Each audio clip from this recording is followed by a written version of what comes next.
Hello everyone, welcome back to subject venture. ग्राम अभिलेखों का रक्षण और अनुरक्षण, उनको तैयार किया जाना और उनकी रख रखाव करना, ये भूमि विधि का एक बहुत इंपॉर्टेंट पार्ट है।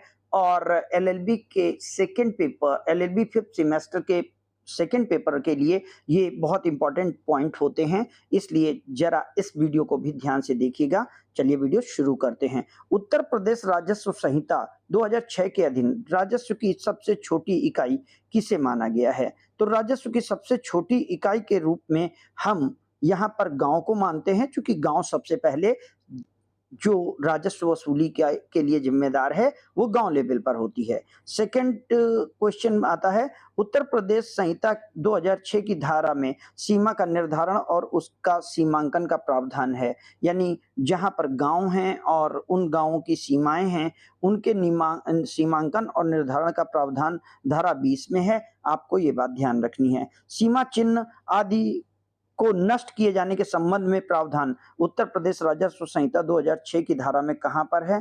तो ये प्रावधान हमारे धारा 22 में है, जिसमें सीमा के चिन्हांकन या उन जो पॉइंट निश्चित किए गए हैं उनको नष्ट किए जाने की बात बताई जाती है कि उसके लिए क्या प्रावधान है।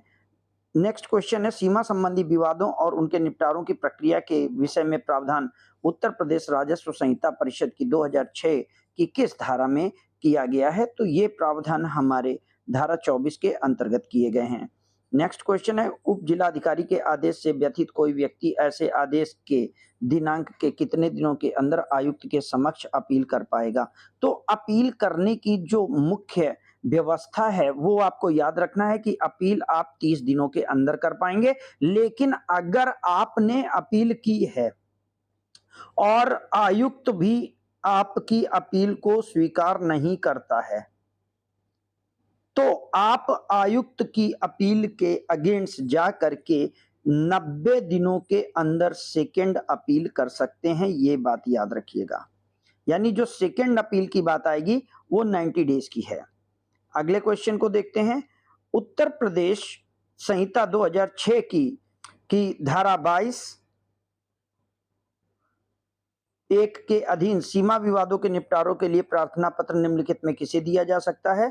तो सीमा विवाद से संबंधित जितने भी मैटर होंगे इनके बारे में जो निर्णय लिया जाएगा वो उप जिलाधिकारी को द्वारा लिया जाएगा। सीमांकन शुल्क रुपए प्रति सर्वे के लिए कितनी रकम अदा की जाएगी? तो सीमांकन शुल्क के रूप में प्रति सर्वे के लिए अगर रकम निर्धारित करने की बात है तो ये रकम 1000 रुपए निर्धारित की गई है। सीमा विवादों के निपटारे के लिए प्रार्थना पत्र में क्या निम्न विवरण होना आवश्यक है? पक्षकारों के नाम आवश्यक हैं, पिता के नाम और पक्षकारों का पता, जिससे कि उनकी आइडेंटिटी क्लियर हो सके, इसलिए सभी कुछ होगा। ऑप्शन डी सही हो जाएगा। यदि कोई व्यक्ति उप जिलाधिकारी के सीमांकन कार्य से व्यथित है, यानी उसे सही रिड्रेसल नहीं मिलता है, तो वो किस धारा के तहत सीमाओं के निर्धारण हेतु प्रार्थना पत्र दे सकता है? यानी जो सीमांकन किया गया है अगर आप उससे संतुष्ट नहीं है तो 24(1) के अगेंस्ट 24(1) में आप उस निर्णय के अगेंस्ट जा सकते हैं और उस व्यवस्था के खिलाफ अपील कर सकते हैं। अगला क्वेश्चन है, उत्तर प्रदेश संहिता 2006 में किस अध्याय में महत्वपूर्ण अभिलेखों के विषय में प्रावधान है? तो महत्वपूर्ण अभिलेखों के विषय में प्रावधान अध्याय 5 में दिया गया है। खसरे के बारे में उत्तर प्रदेश राजस्व संहिता 2006 की किस धारा में लिखित है? तो खसरे का प्रावधान हमारा 30(1) में उल्लिखित है। अधिकार अभिलेख को बोलचाल भाषा में क्या कहते हैं? लेख को बोलचाल की भाषा में हम खतौनी कहते हैं, और ये खतौनी ओनरशिप का विवरण होती है, ये बात याद रखेंगे। यहाँ पर ए और बी खसरा आप नहीं नो। प्रदेश राजस्व संहिता 2006 की किस धारा में खतौनी का प्रावधान दिया गया है? तो खतौनी के प्रावधान को हमें धारा 31 में दिया गया है, इसलिए ऑप्शन बी को सही करेंगे। खसरे के संबंध में साक्षिक महत्व रखता है, यानी खसरे के संबंध में साक्षिक महत्व रखता है। एक खसरे में कितने खाने होते हैं, जिसमें गाटा नंबर जिसको कहा जाता है वो कितने होते हैं? तो एक खसरे में 22 खाने होते हैं। गांव के अभिलेखों के अनुरक्षण में सबसे पहला कदम क्या है? यानी अगर अभिलेखों का रक्षण किया जाना है तो हम सबसे पहला कदम क्या करें? हमें गांव की सूची तैयार करनी होगी कि गांव कितने गांव हैं हमारे पास।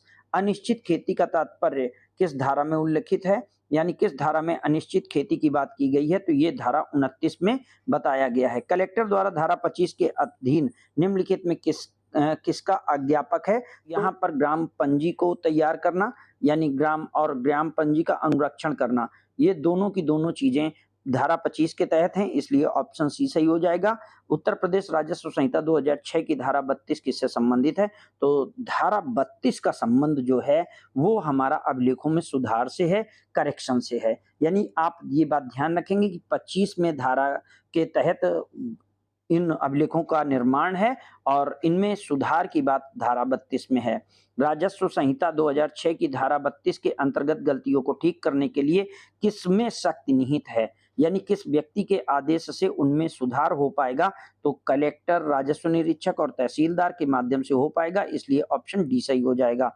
नेक्स्ट, उन व्यक्तियों का रजिस्टर है जो एक गांव में कृषि कार्य करते हैं या अन्य रूप में उसके अध्यासन में हैं, तो इनमें से रिक्त स्थानों की पूर्ति कीजिए। इसमें अधिकार अभिलेख है या खतौनी है या खसरा है, तो कौन सी चीज है जो उन व्यक्तियों के अधिकारों को का वर्णन करती है, तो यहाँ पर ध्यान रखेंगे अधिकार अभिलेख या खतौनी, ये दोनों की दोनों चीजें व्यक्ति के अधिकारों का उल्लेख करती हैं, इसलिए ऑप्शन डी सही हो जाएगा।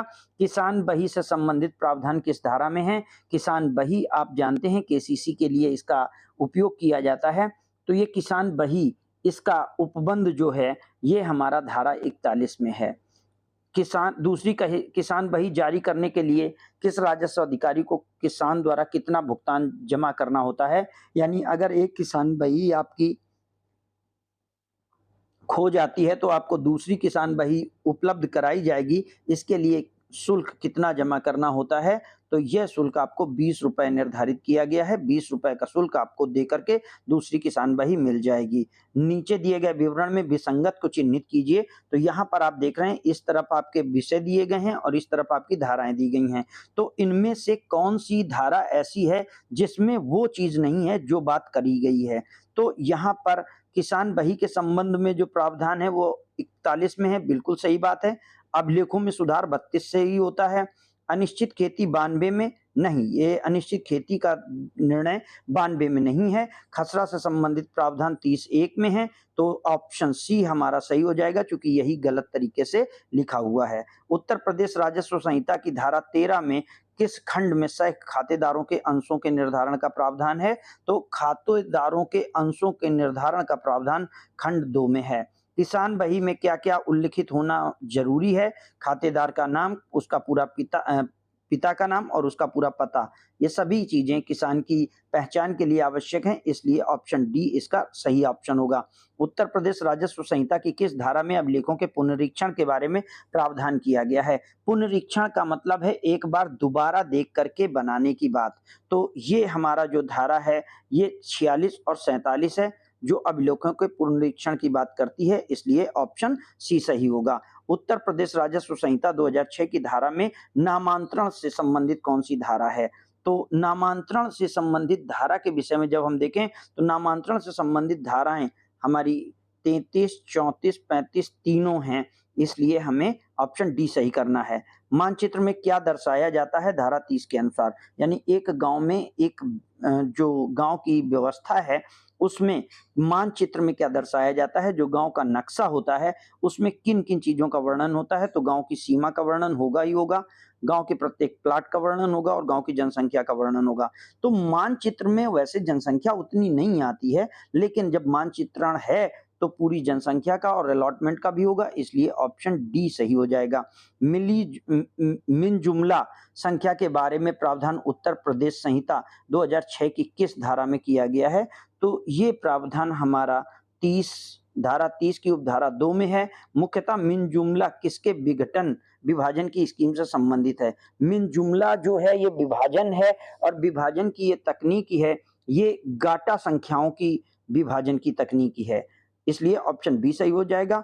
2006 के अंतर्गत खसरा अंतर्भूत धारा में है, यानी खसरा का विवरण किस धारा में किया गया है, तो खसरे का विवरण हमारा धारा 30 में दिया गया है, इसलिए इसे हम ऑप्शन सी सही करेंगे। अधिकार अभिलेख वर्णित हैं संहिता के किस उसमें अधिकार अभिलेखों का वर्णन किया गया है? तो अधिकार अभिलेखों का वर्णन धारा 3 में किया गया है। दाखिल खारिज का अर्थ होता है, दाखिल खारिज का अर्थ क्या होता है? वार्षिक रजिस्टर में जोतदार के नाम में परिवर्तन, ठीक है, व्यक्ति का नाम खारिज होना और दूसरे व्यक्ति का नाम दाखिल होना। तीनों चीजें एक प्रोसेस के तौर पर होती हैं। क्योंकि जैसे ए ने एक जमीन थी, उस जमीन का नाम ए के नाम चढ़ा था, अब ए ने बी का नाम बेच दिया, तो ए का नाम वहां पर कटेगा और बी का नाम वहां पर चढ़ेगा। इसलिए ये प्रक्रिया सारी तीनों चीजों प्रक्रियाओं को शामिल करती है। ऑप्शन डी सही हो जाएगा। अगले क्वेश्चन को देखते हैं। उत्तर प्रदेश राजस्व संहिता में उत्तराधिकारी द्वारा दाखिल खारिज के संबंध में प्रावधान किस धारा में है? यानी किस नियम या धारा के तहत उत्तराधिकारी अपना अनुमति देकर, अपना प्रार्थना पत्र देकर के अपना नाम दर्ज करा सकता है? तो ये बात धारा नामांतरण में धारा 33 में दी गई है। संहिता के अंतरण द्वारा दाखिल खारिज किन धाराओं में है? तो संहिता के अंतरण में दाखिल खारिज की जो व्यवस्था की गई है वो हमारी धारा 34, 35, 36 में की गई है। इसलिए ऑप्शन ए सही हो जाएगा। किसान बही के अंतर्गत क्या है? तो जिले के अंदर समस्त जोतों का ब्यौरा एक पुस्तिका में संकलित होना। तो किसान बही वास्तव में यही चीज है कि एक डिस्ट्रिक्ट में किसान के नाम पर कितनी खेती दर्ज है और उसकी खेती कहाँ कहाँ है। अभिलेख अधिकारी की कौन सी शक्ति नहीं है? ग्रामों के चिन्हों का निर्माण और मरम्मत करना, बिल्कुल सही है। सीमा विवाद का निपटारा करना, नया अधिकार अभिलेख तैयार करना, पूर्व के अधिकार अभिलेख नष्ट करना।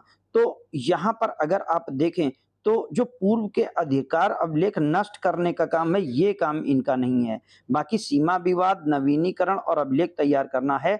इसलिए ऑप्शन डी यहाँ पर सही हो जाएगा।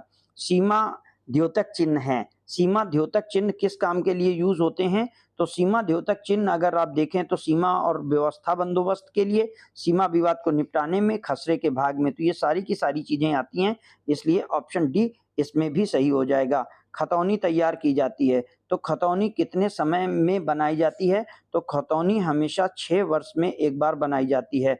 खसरे में होते हैं। तो खसरे में कितने खाने होते हैं? खसरे में 22 खाने होते हैं। इस बात को आपको याद रखना है। अभिलेख अधिकारी के कार्य होते हैं सीमा का निर्धारण, सीमा का विवाद निर्धारण, नया अभिलेख तैयार करना। उपर्युक्त सभी इसके कार्य हो जाएंगे। इसलिए ऑप्शन डी सही हो जाएगा। अगले क्वेश्चन को देखते हैं।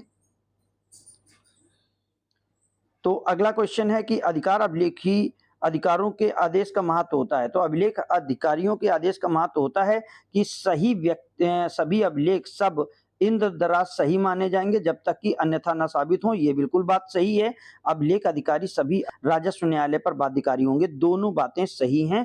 तो इसलिए आपको इस बात में ऑप्शन सी को टिक करना है। तो यहाँ हमारा अभिलेखों के अनुरक्षण का ये वीडियो समाप्त होता है। वीडियो अगर हेल्पफुल लगा हो दूसरों तक शेयर करें, चैनल के साथ बने रहें। मिलते हैं अगले वीडियो में।